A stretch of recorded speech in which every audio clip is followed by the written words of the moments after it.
Boa noite. Seja bem-vindo a mais um programa Direto ao Ponto, o seu programa de sexta-feira, aqui na IPP TV.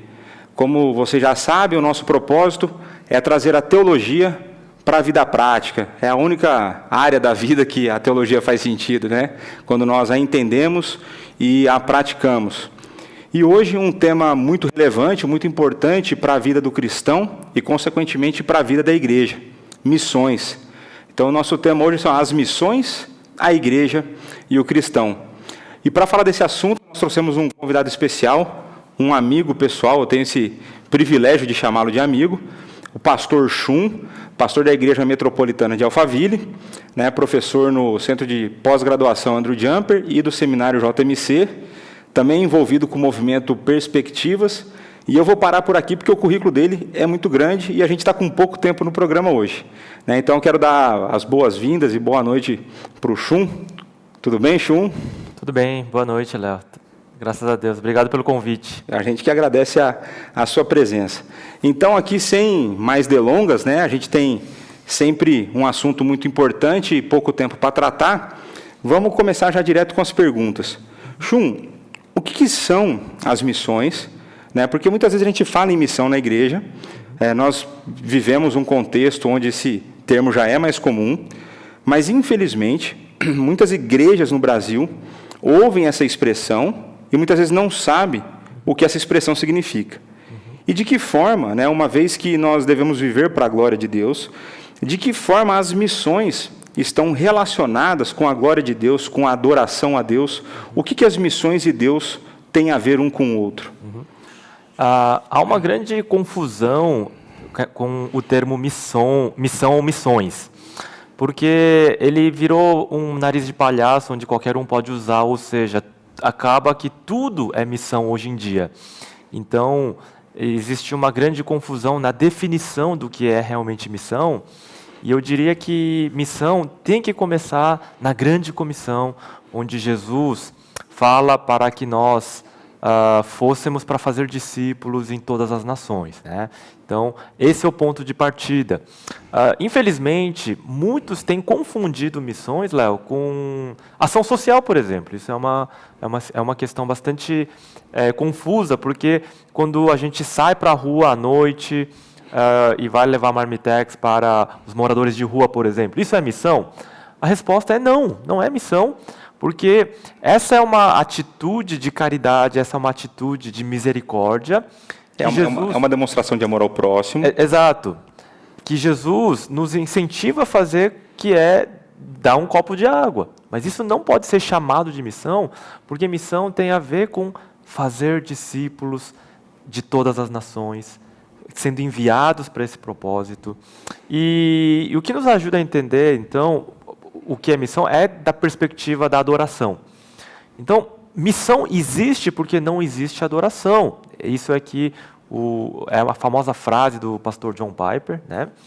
E eu creio que é por aí que a gente tem que começar. Então, nós estamos levando as pessoas a adorarem a Deus. Então, quando eu levo um prato de comida para o mendigo, ele vai passar a adorar a Deus? Talvez, mas creio que o discipulado é fundamental, porque Jesus disse ir de fazer discípulos, porque na medida que nós evangelizamos alguém, ele aos poucos vai se tornando discípulo, ele vai aprendendo a orar, a ler a Bíblia, a se tornar um cristão, a adorar a Deus em culto público.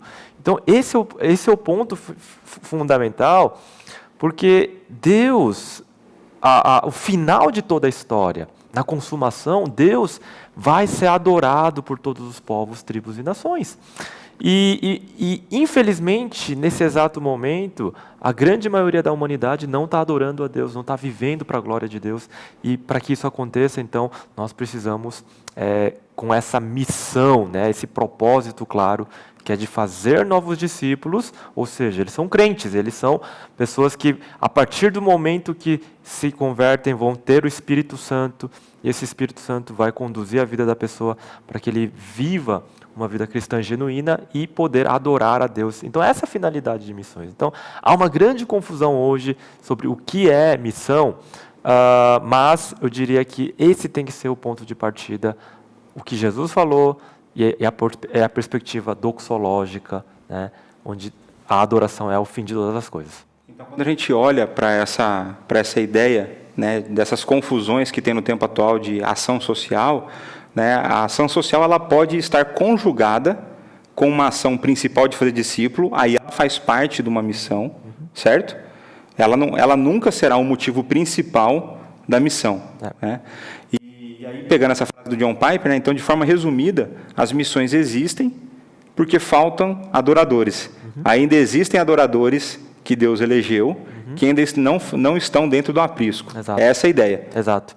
A questão da ação social, muitas vezes, tem sido usada como aquela ação para abrir a porta para a evangelização. Né?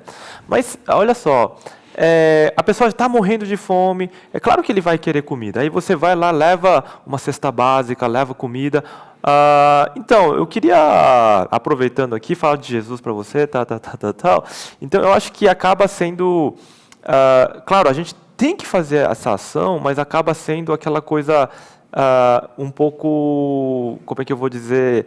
É usar isso, né? É usar a fome da pessoa para falar de Jesus. Meio que usar como isca. Como isca. E eu acho que isso é uma coisa que a gente... É bem controverso isso, tá certo? Mas a gente deveria tomar cuidado para que a gente não atropele as coisas aí, né? Mas o ato de você ter as ações de misericórdia é, em si, um ato de misericórdia, um ato que todo cristão deveria exercer na sua vida. Agora, quando nós estamos falando de missão, quando você começa a confundir, mas fazer ação social junto com missão não é o mais importante, seria o certo? O problema é que sempre quando você tem uma ação como essa e o trabalho de evangelizar, sempre a ação acaba sendo prioritária, acaba ganhando destaque. Ganhando mais espaço. Ganhando mais espaço. As pessoas se lembram apenas disso, olha, eu recebi isso, tal. Então, creio que acaba acontecendo da evangelização, não só ficar para um segundo plano, mas às vezes completamente esquecido. Então, esse é um resultado muito negativo. Então, a gente tem que tomar muito cuidado. Né? Claro que quando a gente faz missão, vai para uma viagem missionária, tudo isso é muito importante e essencial. Mas, nessa questão da definição, a gente tem que focar na adoração, fazer adoradores, fazer discípulos. Da forma como Cristo definiu. Isso né? que está na Bíblia, sim. E Oxum, você acha que esse entendimento equivocado está relacionado com aquela compreensão para a maioria das pessoas que têm algum conceito de missão, de que missionário é somente aquele que vai para a África, por exemplo? Você acha que existe a confusão, essa confusão gera esse entendimento? Olha só, provavelmente os nossos telespectadores já ouviram falar da expressão você é um missionário, todos somos missionários, né? Mas essa é uma expressão também, a meu ver, equivocada, porque quando todos são missionários, ninguém é missionário. E agora, imagina a pessoa que estudou, fez teologia, fez todos os cursos, ele se preparou durante, às vezes, 10 anos, e chega lá no campo, ele vai ter que até passar mais 10 anos para começar a entender, a aprender a falar como os nativos falam. Então, a forma de pensar. A forma de pensar. Então, são 20 anos de especialização para um cara que deixou o seu país, deixou os seus familiares e vai para lá. E aí você coloca no mesmo saco o crente que no dia a dia está sendo sal e luz, o crente que no dia a dia está evangelizando. Está sendo testemunha, né? Exato. Então, o termo mais correto é falar que todos nós somos sacerdotes. Aí sim. Então, lá no meu trabalho, eu posso ser um sacerdote, porque a palavra sacerdote, uma outra tradução, é ponte. Então, a ponte entre Deus e as pessoas do seu trabalho que não são crentes, é você é o sacerdote ali. Então, usar o termo missionário, todos somos missionários de forma muito indiscriminada assim, eu vejo que é negativo. Não denigre, mas diminui um pouco esse trabalho tão importante, fundamental, que é dos missionários em tempo integral, daqueles que estão fazendo esse trabalho. Agora, eu creio que o que nós precisamos, sim, E está na moda um termo chamado missional, né? A ideia de que, olha, todos devem participar ali de alguma questão na missão, mas isso também estaria dentro dessa discussão toda, tá, Léo? Mas simplesmente nós precisamos entender que sim, missão é uma coisa muito específica para que nós, então, levemos o Evangelho, a adoração, o fazer discípulos, em lugares onde não há esses adoradores, em lugares distantes. Agora, no meu local, onde eu estou, isso tem que acontecer diariamente, sim, isso tem que acontecer em todos os lugares, sim, no trabalho, onde as pessoas estão. E aí, Shun, como você falou, né, as missões são um assunto muito específico, né, demanda aí uma preparação específica e tudo mais. E como que foi, então, o seu processo de envolvimento com missões? Isso sempre foi realidade na sua vida? Em que momento ela entra? O que você fez nessa jornada sua? Missões, para mim, Léo, foram algo que eu nasci, né, com isso na família. Meu pai é missionário, meu tio é missionário, meu irmão está se preparando para ser missionário. Então, todos nós temos um pouco disso na família, nós vivemos missões na família. E desde criança mesmo, eu e meu irmão, eu lembro que a gente ia domingo de manhã, chamava todos os meninos ali, as crianças da rua para ir para a escola dominical, né? E então, aos poucos, Deus foi me levando para o ministério. No ministério, uma das coisas que eu mais gostava de fazer era organizar viagens missionárias, levando jovens, adolescentes, os adultos também, em geral, para que conhecessem a realidade do campo, pudessem ali cooperar com missionários que estavam ali. Aquelas viagens que nós chamamos de viagens curtas, né, de 1 semana, 2 semanas, até às vezes 1 mês. Mas essa tem sido a minha experiência e participação. Só que Deus foi me conduzindo para as questões acadêmicas. Então, eu pude estudar mais sobre missões, me especializar nessa área. E hoje eu estou ensinando alunos, futuros pastores nos seminários e pastores que já são formados, estão no ministério, para que possam se engajar mais no trabalho missionário, eles pessoalmente e as suas igrejas. Então, para mim tem sido realmente abençoador poder exercer esse papel de despertar as pessoas para as missões. Eu vejo que esse é o meu grande chamado, e Deus, quando a gente faz o trabalho que Deus coloca a gente para fazer, Ele nos treina para fazer aquilo, Ele faz com que nós amemos o que nós fazemos, e tem sido um tempo maravilhoso poder ensinar, compartilhar, e estou aqui também, né, conversando com você sobre missões. Exatamente. Chu, então, a gente viu que as missões, elas consistem, né, a parte essencial dela é o fazer discípulos, né, seguindo a ordem de Cristo na grande comissão, depois em Atos ali, capítulo 1, né? A gente vê então que as missões elas são necessárias porque ainda faltam adoradores a Deus, né? Da famosa frase do John Piper. E a minha pergunta para você agora é o seguinte: uma vez então que eu compreendo corretamente o que são as missões, né? Eu entendo a perspectiva correta de discipulado, de evangelização, discipulado, certo? Com a relação de adoração a Deus. Quando eu entendo isso corretamente, qual é o impacto que essa compreensão tem que trazer para a minha vida como cristão e qual é o impacto que essa compreensão correta tem que trazer para a vida da igreja? Certo. Vamos lá. Então, quando nós pensarmos da seguinte forma, se no mundo atualmente existem 7 bilhões indo para 8 bilhões de pessoas no mundo atualmente, né? E nós teríamos aí no mundo cerca de 1 bilhão aí de crentes, né? Em todos os lugares, todos os países. Então, se cada crente falasse para 7 pessoas em sua vida, evangelizando essas pessoas, o mundo seria alcançado, todo o mundo já teria ouvido falar de Jesus. Claro que a conversão não depende da gente, mas todos, a resposta é não. Não. É não. Por quê? Porque em muitos países, em muitos lugares, as pessoas estão isoladas e não conhecem a Cristo. Ou seja, em certos lugares, um cristão está ali a 1.000 ou 2.000 quilômetros de distância daquelas pessoas, de um grande grupo, de uma grande cidade ali, né? Então, é necessário esse envio para que esses que não têm a possibilidade de ouvir, então, os crentes aqui estão evangelizando na sua rede de contatos. O que é excelente. Exato. Agora, isso não é missão, isso é evangelização. Vamos colocar os termos corretamente. E se cada crente fala de Jesus para 7 pessoas, mesmo assim, não vai alcançar os 7 bilhões, porque eles estão longe. Ou seja, a palavra missão vem de enviar, vem de envio, apostelo, né? Apostólico significa isso, apóstolo.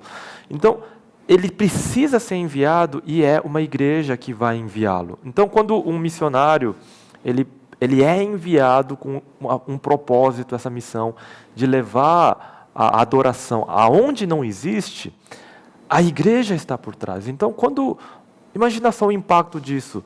Você cresceu lá com o seu amigo, ali como adolescente na igreja, como jovem, na UPA. em todos os departamentos, e aí de repente esse cara tem um chamado e vai para missões. Imagina o impacto para a igreja. Cara, eu estou com você, eu vou orar por você, eu vou te apoiar.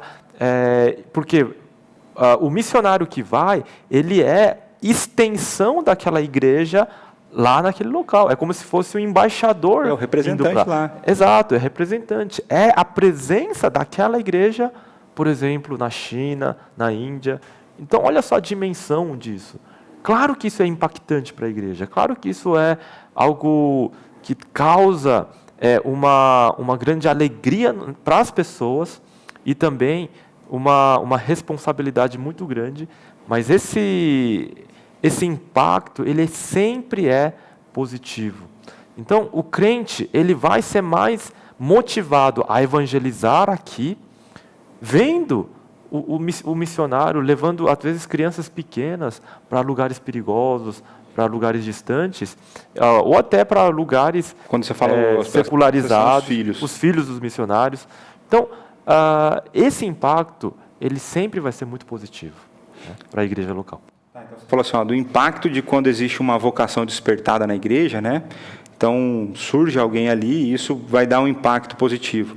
Mas uma outra coisa que eu gostaria que você complementasse aí nessa questão do impacto é de que forma, quando eu entendo missão como igreja e como cristão, o que eu devo fazer, então, a partir disso?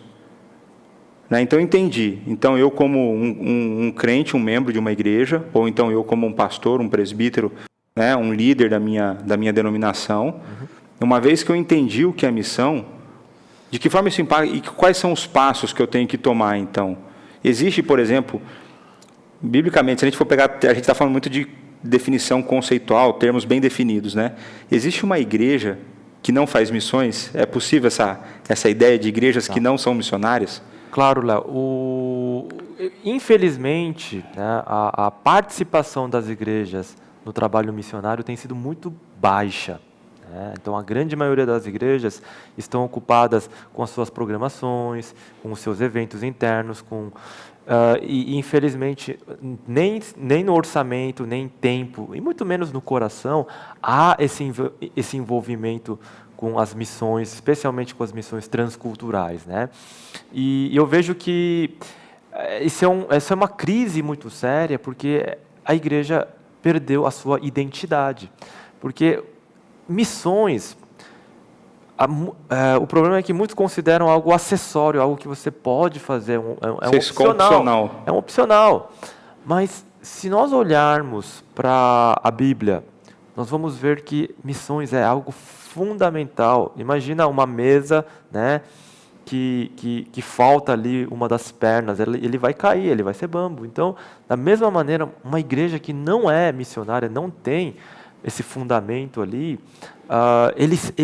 eu arrisco dizer, ele está sendo descaracterizado como igreja, né? Quando ela não participa daquilo que o Senhor, né, quer que participe. Né? Que Ele ordenou que Ele ordenou que participe, exatamente. Então, imagina, eu ouvi uma ilustração, né? Tem um pastor que ele não gosta, né, muito de esportes e tal, mas a esposa é uma esportista, né, maratonista e coisa do tipo. E aí a igreja onde eles frequentavam iam fazer lá uma meia maratona, uns 5 quilômetros assim de corrida para arrecadar fundos para algum trabalho da igreja. Bom, esse marido, por amar a sua esposa, o que ele fez? Ele pegou um tênis emprestado e foi correr junto com ela, né? Apesar dele odiar, né, maratona e corrida e esporte. Olha só.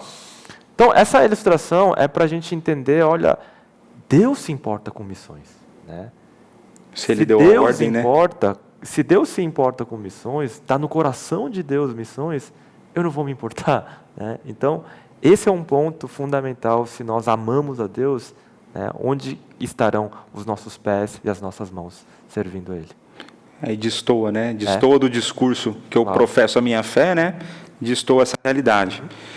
Então, Chum, pensando nisso, né? Eu creio que uma das coisas que a igreja pode fazer aí para as missões, a partir do momento que ela começa a compreender, vamos pensar uma igreja hipotética que não tem envolvimento com missões, né? E pela graça de Deus, ela está aqui nos ouvindo hoje, te ouvindo, e ela começa a ver a importância das missões, né? E eu creio que um dos primeiros passos, e aí você pode falar se concorda ou não, talvez seja trabalhar para despertar vocações. Né? Isso é possível? Como isso pode ser feito? Né? De que maneira que a igreja pode trabalhar? Porque eu lembro, aqui eu contar um pouco da minha experiência bem rápido. Você estava comigo no dia, né, quando a gente foi falar com o pastor Ival, e eu falei para ele: pastor, estou entendendo que Deus está me chamando para o campo. A resposta dele foi: graças a Deus, você está sendo resposta de oração nossa, para Deus levantar pessoas na nossa igreja. Né? Então, como que uma igreja pode trabalhar para isso, para despertar vocações? Tá.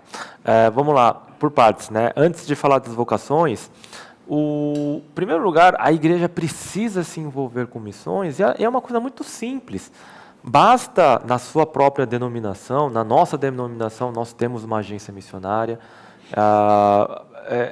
pedir ali essa lista, orar, né, por algum nome e fazer ali uma pequena parceria financeira, de intercessão. Então, pode começar dessa maneira. As crianças podem enviar cartas para os filhos de determinado missionário e trocarem correspondências, né?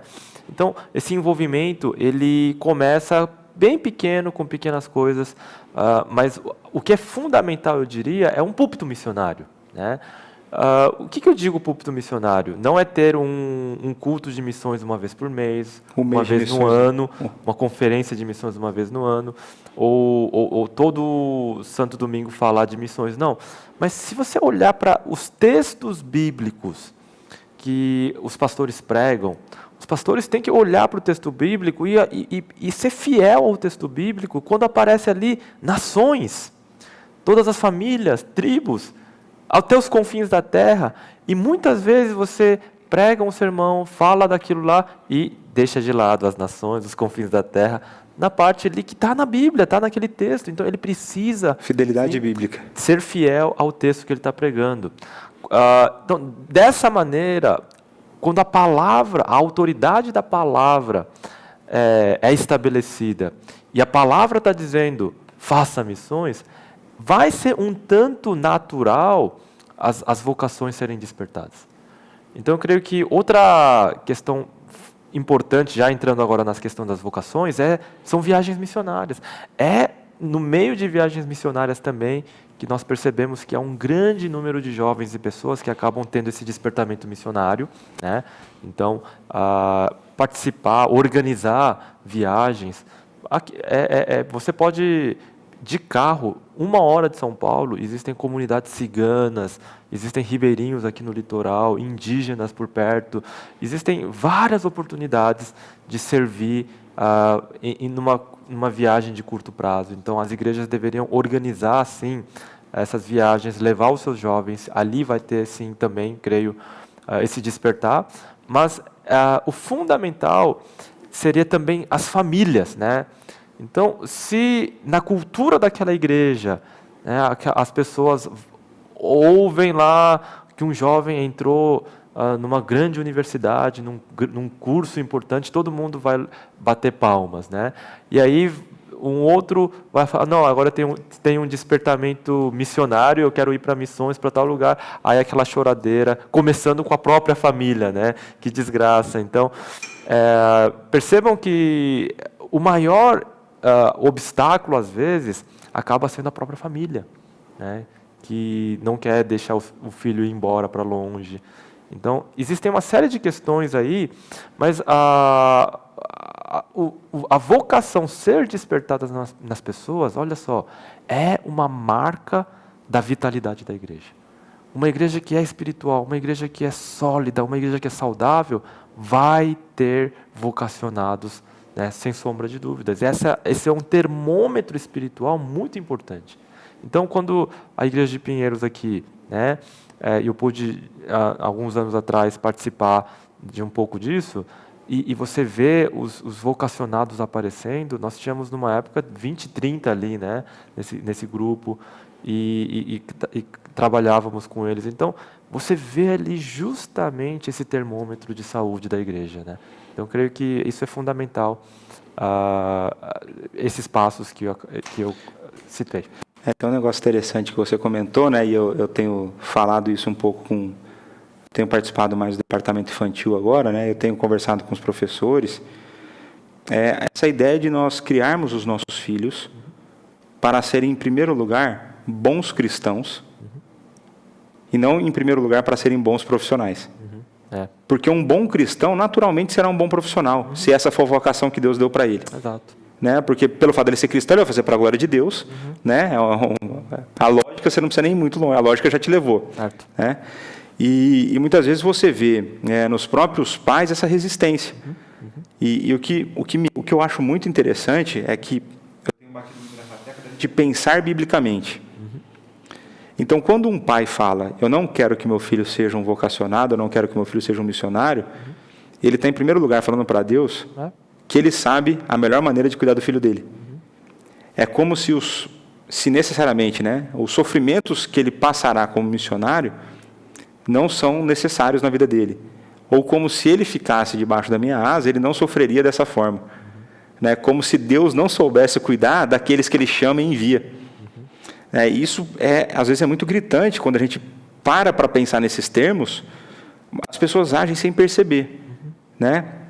Então, isso acho que é algo bastante importante de ser trabalhado, inclusive, né, desde o departamento infantil. Exato. Né? A gente tem feito isso aqui nas lições, né, essa ideia de tanto de evangelização, né, como assim, olha, Deus pode chamar para ser igual foi Paulo, né? Então Paulo foi chamado para até os confins da terra, né? Paulo foi onde o evangelho ainda não tinha sido pregado, né? Onde nenhum outro apóstolo tinha passado, né? Então a gente tem buscado trabalhar isso, porque é importante que a gente tenha essa consciência formada, né? Isso vem uma cosmovisão bíblica, né? E aí uma vez assim que essas vocações começam a aparecer, elas são despertadas. Como que deve ser? Porque como deve ser a preparação de um vocacionado? Porque eu entendo quais são os extremos que podem acontecer. O cara fala assim, missionário não precisa de preparação, é na cara e na coragem o Espírito Santo que conduz. A outra é o cara se perder na preparação, né? O cara se desviar do caminho que foi proposto, né? Mas como que o missionário precisa ser preparado? Se precisa ser preparado, de que forma que é essa preparação? Léo, em primeiro lugar, existe, então, o papel da igreja local e da família no discipulado desse vocacionado, para que ele, como cristão, seja alguém maduro, seja uma pessoa de caráter, né? E o que nós percebemos é que muitas agências missionárias para onde esses vocacionados são enviados para treinamento, para se tornarem candidatos, eles reclamam da baixa qualidade espiritual, de caráter, moral até, dos candidatos. Ou seja, era um papel da igreja que deveria cuidar da família, da igreja também, que deveria olhar com mais cuidado para os seus jovens. Então, em primeiro lugar, então, vem essa parte do discipulado.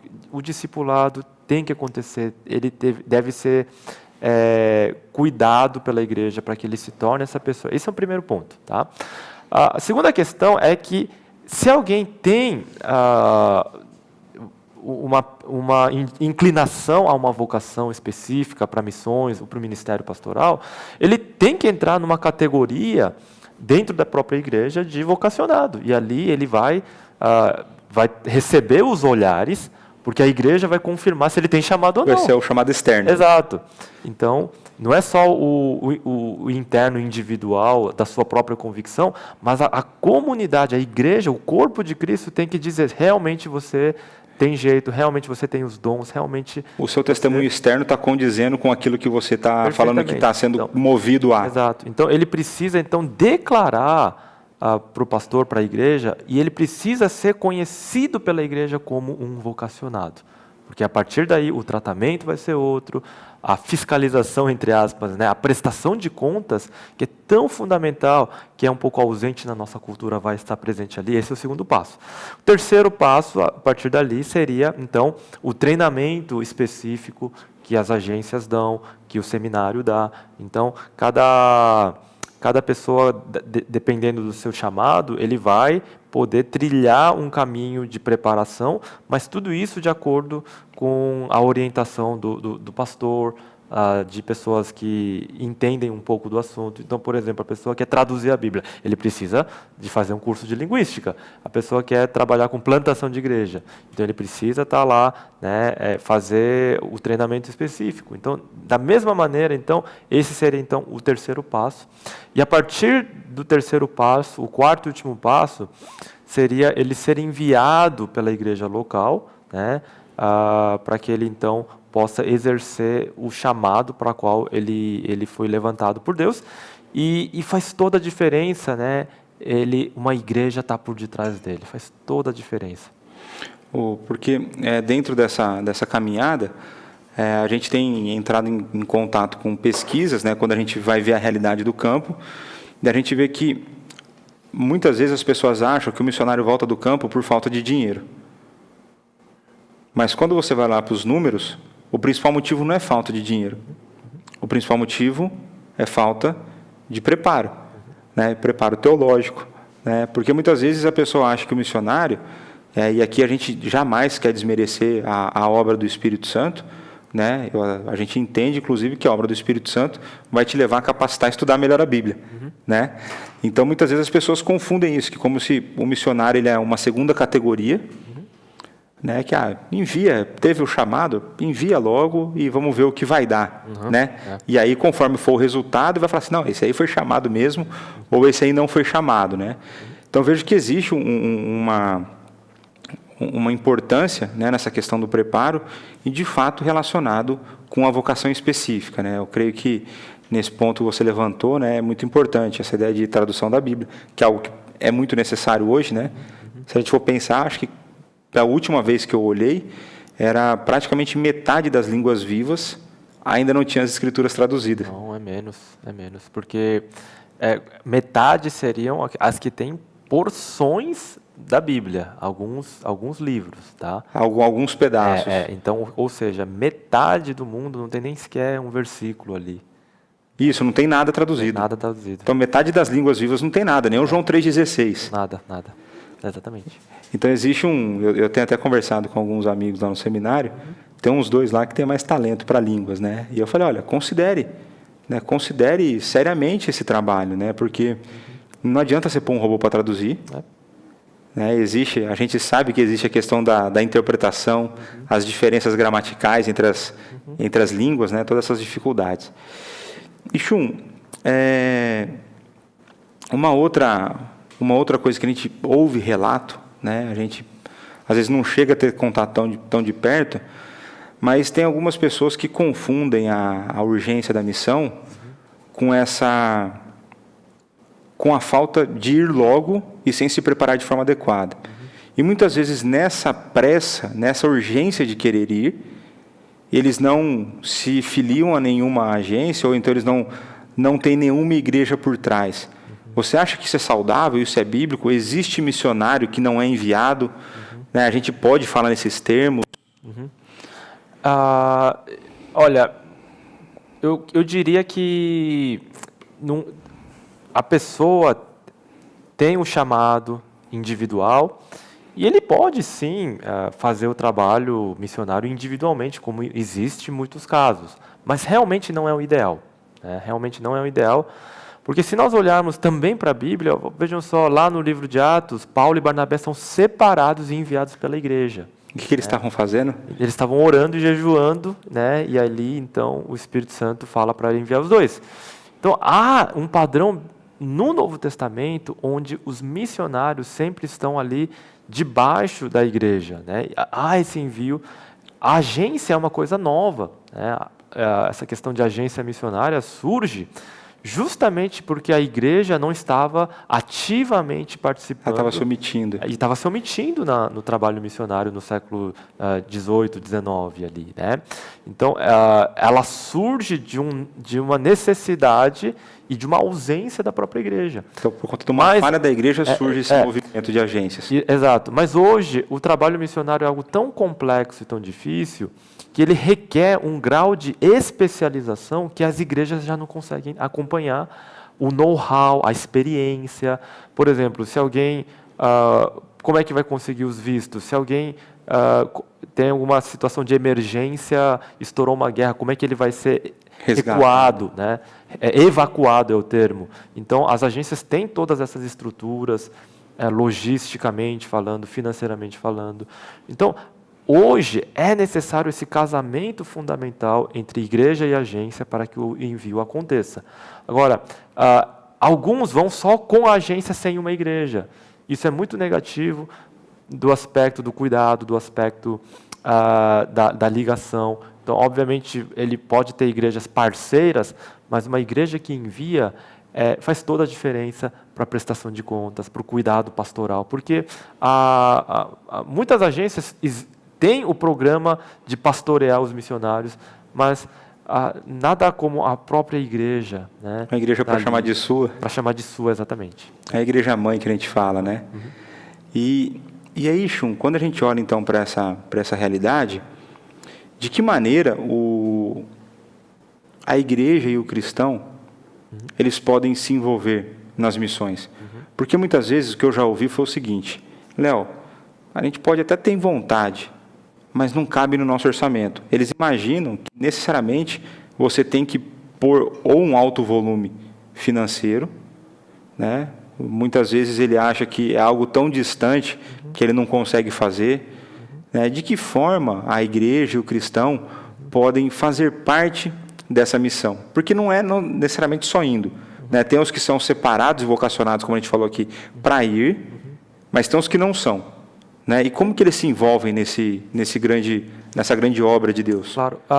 Atos 1:8 fala que vocês receberão poder ao descer sobre vós o Espírito Santo e serem minhas testemunhas, tanto em Jerusalém, Judéia e Samaria até os confins da terra. Ou seja, o testemunho tem que acontecer em todos esses lugares. A maioria vai ficar na Jerusalém, vai ficar testemunhando ali, mas outros têm um chamado para testemunharem na Judéia, irem para outras regiões do Brasil. Alguns vão ter o chamado específico de irem até os confins da terra, mas é o chamado da igreja. A igreja é chamada para cumprir ali Atos 1:8. Então, quando alguém da igreja ele é enviado até os confins da terra, toda a igreja está indo junto com ele. Então, esse é um ponto fundamental. Em termos de valor financeiro, existe até um estudo, Léo, que aponta uma soma, né, ideal de investimento da parte de cada crente. Existe um número. Sabe que número é esse? Uhum. Se cada crente desse R$10 por mês para missões, R$10, nenhum missionário ficaria com falta de sustento. Nenhum. R$10, só isso. R$10? R$10. O que você está me falando é o seguinte, que menos que um McDonald's. Menos que um McDonald's. Eu acho que no preço que está o McDonald's, 1/3 de uma promoção lá, de um combo do McDonald's. R$30 o McDonald's. Então, 1/3 é o suficiente. No mês, é o suficiente. Por cristão. Por cristão. Se cada crente fizesse isso, financeiramente não teria problema. Mas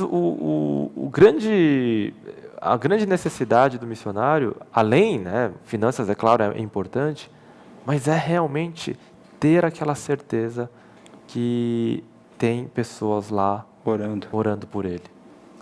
Tem pessoas lá, né, ligando, né, trocando e-mails, mensagens, tendo essa comunhão cristã que é tão importante, porque no campo missionário a coisa que mais dificulta é a solidão, né? É a solidão. E a igreja estando atrás, acompanhando, tendo esse relacionamento, isso é o que é mais necessário, o que ele mais precisa. Eu estava lendo hoje o Diário de Simonton, né? E eu estou vendo aquela parte que ele chegou no Brasil e ele já passou um ano de que ele está aqui no Brasil, né? O missionário americano que trouxe o presbiterianismo para cá, né? E ele começa a reclamar, ele fala assim, como é difícil não ter irmãos para orar junto, como é difícil não ter irmãos nessa caminhada dos problemas do dia a dia. Eu fiz amigos, eu tenho pessoas com as quais eu saio, que eu janto, mas nada é igual um irmão na fé.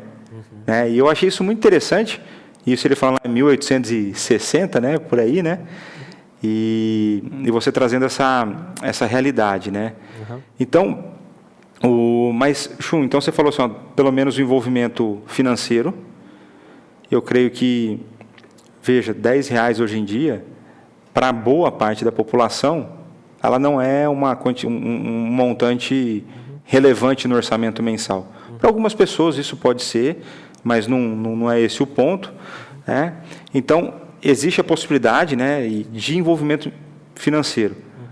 Até porque se a gente for pensar nesse momento que a gente vive de crise, com a variação cambial, muitos estão passando por dificuldades, né? Muitas vezes a gente esquece daqueles que estão lá, né? A gente olha para o câmbio aqui, muitas vezes a pessoa preocupada assim, vai ficar caro para eu comprar não sei o quê, né?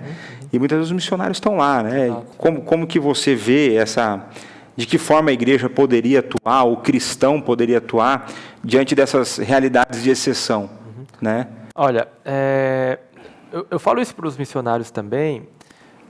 Quando o missionário chega numa igreja para pedir ajuda financeira, que é a parceria, muitas vezes ela acaba acontecendo de uma forma inapropriada, a meu ver. Né? A pessoa chega e pede sem nunca ter tido um relacionamento, sem conhecer quem é a pessoa. Então, eu creio que o fundamental é esse relacionamento. Então, quando há esse relacionamento prévio, claro que, olha, nós queremos te apoiar, queremos, né, te ajudar financeiramente, assim por diante.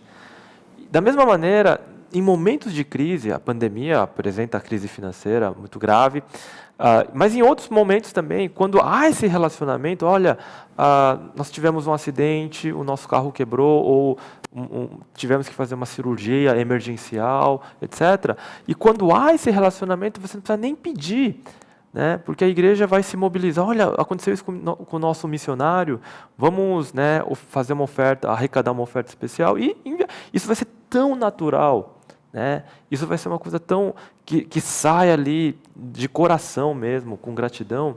Então, é fundamental, eu diria, esse relacionamento. Né?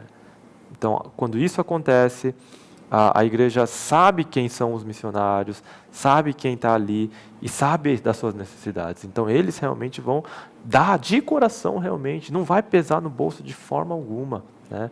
Não vai ser aquela coisa que você dá só para desencargo de consciência ou qualquer tipo de oferta um tanto forçada, né? Não, vai vir do coração quando há esse relacionamento. Vai cumprir o resumo da lei, né? Por amor a Deus e por amor ao próximo, né? Chum, quando a gente pensa nessa questão, a gente sabe, né, talvez isso não seja claro para todo mundo, hoje em dia, quando a gente pensa em missão transcultural, nós, como brasileiros, né, a gente vive num país, sempre a promessa de futuro, né? A gente nunca vira realidade. Os projetos eles acabam sendo caros, né? E isso independente da realidade. Parece que qualquer continente que você vai, ele é um projeto caro, né? E como que uma igreja que ela tem dentro da sua realidade, vamos pensar uma igreja numa cidade mais do interior, de um estado talvez menos rico que São Paulo, né? Ela tem um vocacionado despertado, Aí muitas vezes vai chegar lá a conta, porque o projeto é a família do missionário, mais a estrutura eclesiástica que ele vai montar, né? O salão para ele poder fazer as reuniões, tudo mais. E essa conta pode assustar num primeiro momento. Sim. Né? Como que uma igreja de porte pequeno, dentro de uma realidade menos próspera que o estado de São Paulo, por exemplo, como que uma igreja pode se mover para fazer com que isso aconteça? Né? Porque muitas vezes essa pessoa que está lá no interior, ela não tem contato com diversas igrejas, não tem diversas igrejas que a conhecem. Né? Como que isso pode ser colocado em prática? Tá. Essa questão financeira sempre acaba pesando muito para o missionário, levantar parceiros, mas missão não se faz com dinheiro, mas sim no poder do Espírito Santo. É isso que Atos 1:8 diz, né?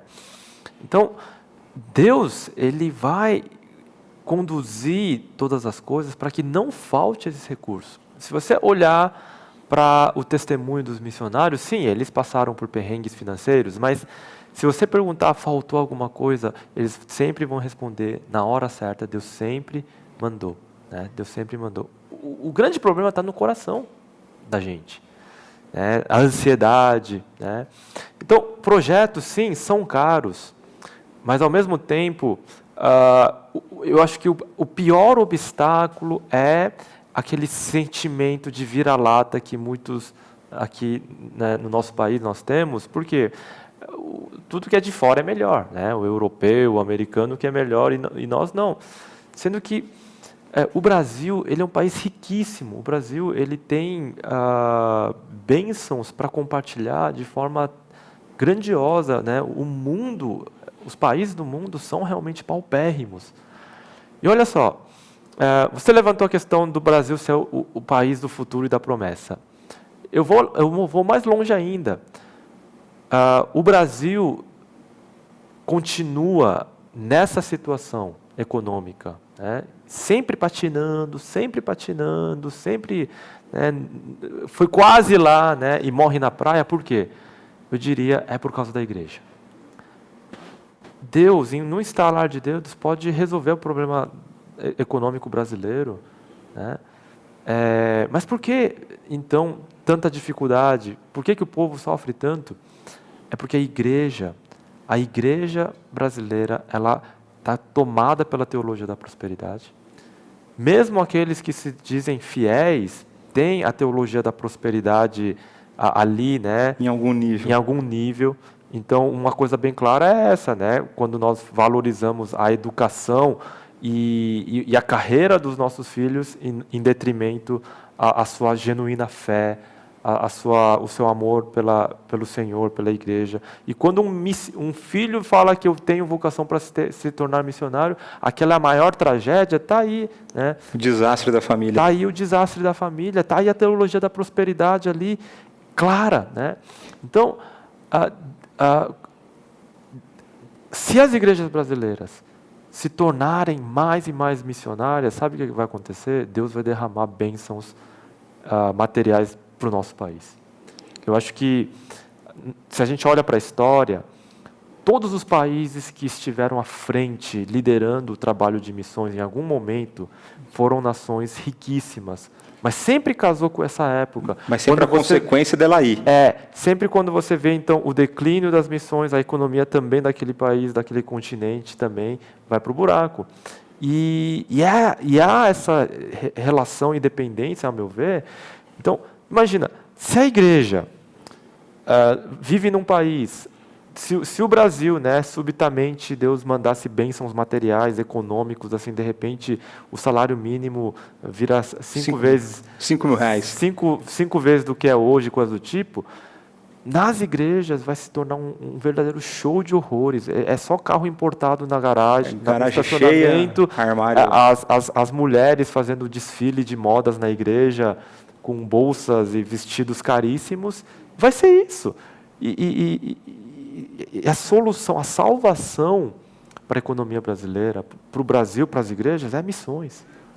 É a igreja realmente entender que essa é a sua natureza, essa é a sua ele precisa entender. É a essência da igreja ali. Que essa é a essência da igreja. Isso é uma coisa que a gente viu na Coreia do Sul, né? Exato. Uma realidade que a gente viu na Coreia do Sul, né? Uma igreja forte, saudável, missionária e uma economia sólida, né? Exato. Não que seja esse o motivo da gente fazer, mas a gente sempre vê uma correlação. É uma correlação quase que sempre assim. E a gente falou disso essa semana aqui, teve um programa sobre amor ao dinheiro.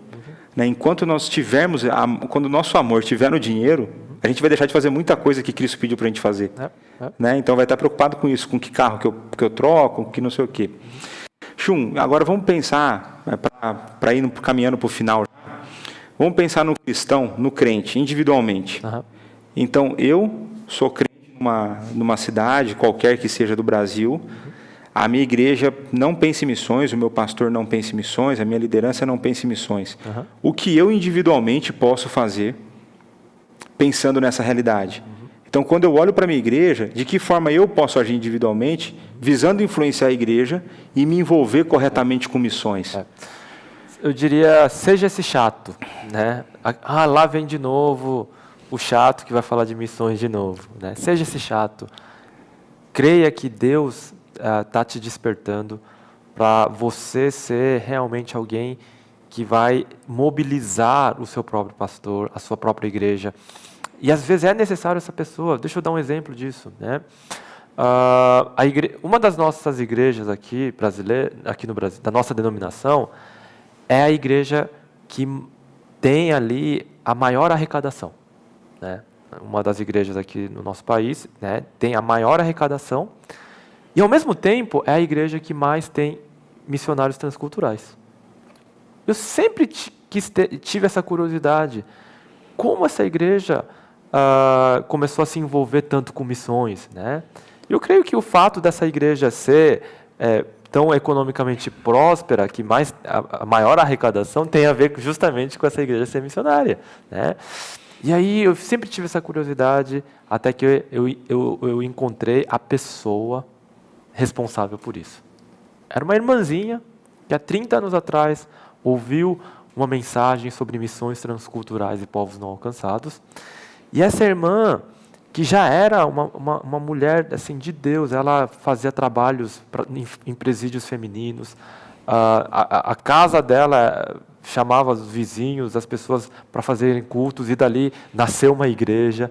Então era essa mulher de Deus realmente, crente. E aí ela tem esse despertamento. Ela pede ali para os líderes, eu quero uma salinha para a gente ter um lugar para orar por missões. E ela foi ignorada nesse pedido, ela manda de novo esse pedido e é atendido. Ela escolhe a segunda melhor sala localizada e ali ela começa a mobilizar pessoas há 30 anos atrás para orar por missões. Só isso. E aí... Só entre aspas, né?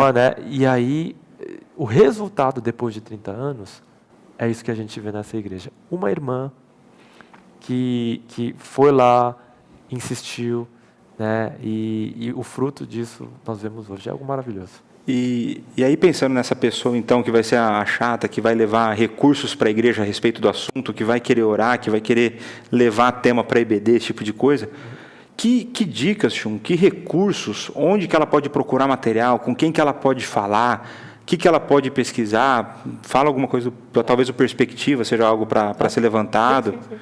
O movimento Perspectivas, ele também oferece um curso.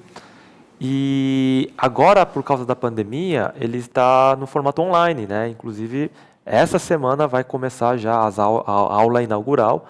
Você pode assistir gratuitamente essa aula inaugural. E dá para se inscrever ainda. E dá para se inscrever ainda, né? Então, ele é um curso, eu diria o seguinte, eu fiz um doutorado em missiologia. Esse curso Perspectivas é um resumo disso, né? Todas as minhas leituras estão ali resumidas em alguns artigos, né? Os palestrantes são excelentes, são pessoas que vivem essa realidade. Então, não é apenas um curso, é algo que realmente vai revolucionar. Então, esse é um primeiro caminho aí, né? Um segundo caminho, eu diria, é ter contato com a agência nossa, a PMT. Eles têm também pessoas ali que podem, muito atenciosas, que vão poder instruir em como fazer esses passos, como melhorar, como estudar. E também existe bibliografias missionárias que você pode também acessar, existem sites, existem portais, então tudo isso acaba então dando à pessoa na igreja local recursos para que ele possa mobilizar. Então, o Perspectivas, para uma pessoa que quer encontrar lá, né, o site na internet, como que ela faz? Perspectivasbrasil.com. Perspectivasbrasil.com. Isso. Se não der certo lá, ela errar alguma coisa, procura no Google, que o Google vai dar uma redirecionada. Então está em tempo de se inscrever, claro, né? Sim. Maravilha. Então, Chum, para a gente, eu sempre falo que conversa com pessoa boa passa rápido, né? Já passou o tempo aqui nosso. Qual que é o recado? Você quer dar uma mensagem final para a igreja, para o povo de Deus? O que você quer falar para eles a respeito aí, para resumir a conversa ou um encerramento com chave de ouro seu? Eu diria o seguinte, a coisa mais importante é você ser um adorador verdadeiro, é você ser um crente verdadeiro, porque antes de falar em missões, seja um adorador, né? Seja alguém que ama o Senhor, que tem ali naquele momento de culto e adoração ao Senhor. E o culto não é só no domingo, mas todo dia, na presença dEle, tenha isso como o prioritário na sua vida. Quando isso estiver bem, saudável, a intimidade, a espiritualidade estiver ali presente, missões vai ser apenas uma consequência, né? Então, todo movimento missionário ele é precedido por um avivamento. Então, eu diria, seja um adorador em primeiro lugar, né? Esse é um primeiro conselho. Em segundo lugar, ore, né? Compreenda o que é essa questão de missões. Faça o curso Perspectivas, realmente vale a pena.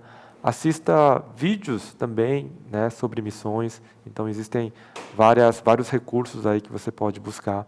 Seja um intercessor, seja esse chato na sua igreja, mobilize pessoas. E se você tem vocação, não enterre essa sua vocação. Tá? Vá atrás, busque, ore. Então, esse é o meu recado final. Deus abençoe. Obrigado. Então, estamos chegando ao fim de mais um Direto ao Ponto. Vocês perceberam aqui a ausência do nosso querido pastor Nilson. Ele está ausente porque hoje nasceu a Valentina, né, a filha do Nilson e da Fernanda. Se você puder, orem por eles. Graças a Deus estão todos bem e saudáveis, né? Motivo de grande alegria para a nossa igreja, para o nosso coração, esse acontecimento. Então, Chum, mais uma vez, obrigado pelo convite. Manda o nosso abraço lá para a igreja, né? Cedendo o seu tempo, que é valioso.